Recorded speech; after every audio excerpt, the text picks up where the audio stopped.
سوال ہے کہ if ta'wīz is shirk, then did some Sahaba allow it, like those containing آیات, کہ اگر تعویذ شرک ہے تو کیا صحابہ نے اس کی اجازت دی ہے؟ جیسے جن میں آیات وغیرہ ہوں کیا ایسے تعویذ پہن سکتے ہیں؟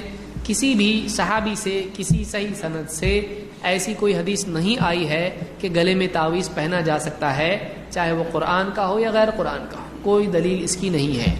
عبداللہ بن عمرو بن عاص رضی اللہ تعالیٰ کی روایت ایک آئی ہے لیکن وہ بھی صحیح نہیں ہے، اس کی بھی سند صحیح نہیں ہے، اس کی سند میں ابن اسحاق ہیں جو مدلس ہیں، تو وہ صحیح روایت نہیں ہے۔ عجب یہ ہے کہ لوگ فاتحہ کی سلسلے میں جو روایت آتی ہے اس کے سلسلے میں ابن اسحاق پر پوری طاقت لگاتے ہیں ضعیف ثابت کرنے کے لیے، جبکہ وہ ضعیف نہیں ہے، مدلس ہیں، عن سے روایت کرتے ہیں، لیکن جب تعویذ کا مسئلہ آتا ہے تو لے لیتے ہیں۔ تو اس طرح سے نہیں کرنا چاہیے، انصاف آدمی کے اندر ہونا چاہیے۔ تو کوئی صحیح روایت ایسی نہیں ہے کہ تعویذ پہننا چاہیے، چاہے قرآن کا ہو چاہے کسی بھی چیز کا ہو۔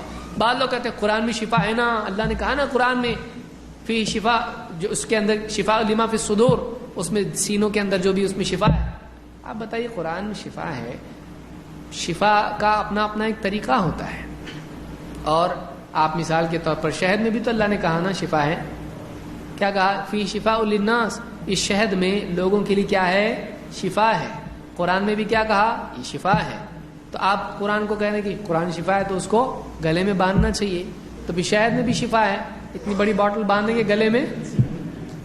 ہاں، ISO مارک والا ایک دم پیور ہے، باندھیں گے گلے میں آپ شہد کو؟ لیکن شہد تو پینے کے لیے ہے نا، تو قرآن پڑھنے کے لیے ہے نا۔ کوئی ڈاکٹر اگر آپ کو دوائی دے، دیکھیے یہ آپ کو تکلیف ہے، یہ مرہم ہے، یہ لگائیے سر پہ، اور یہ گولی ہے اس کو کھائیے، اب کیا کریں گے آپ؟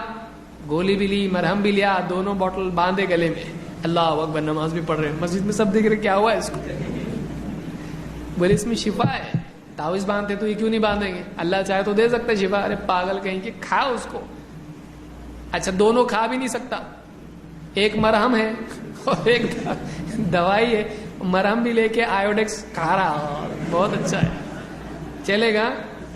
بھی بولی گئے کام سے، ان کو وہ ڈاکٹر نہیں دوسرے ڈاکٹر کے پاس نہیں جانا چاہیے تھا، غلط ڈاکٹر کے پاس دے گئے۔ بولیں گے یہ لگانے کا ہوتا ہے، یہ کھانے کا ہوتا ہے۔ تو جو دوا جیسے استعمال کرنے کی ہے ویسے کرنے سے فائدہ ہوتا ہے۔ قرآن جو علاج ہے، شفا ہے، وہ پڑھنے سے ہے، پڑھیے اس کو، سستی چھوڑیے، پڑھیے، اس ہر چیز باندھ دیے گلے کے اندر۔ بولے جس کو پڑھنے نہیں آتا اس کو کیا کریں گے؟ پھر اس کے گلے میں نہیں باندھ سکتے کیا؟ اللہ کے نبی صلی اللہ علیہ وسلم کے زمانے میں کتنے لوگ تھے ان پڑھ تھے، کیا ان کے لیے باندھنے کا کوئی سسٹم تھا؟ نہیں۔ تو کون سا ان پڑھ ہے؟ تو کیوں گلے میں باندھ رہا ہے؟ نہیں ہونا چاہیے۔ ان پڑھ ہے اگر تو کسی اور کو پڑھنے بول، یا سیکھ، جیسا پڑھتا ہے پڑھتا جا، علاج ایسا کر، گلے میں مت باندھ اس کو۔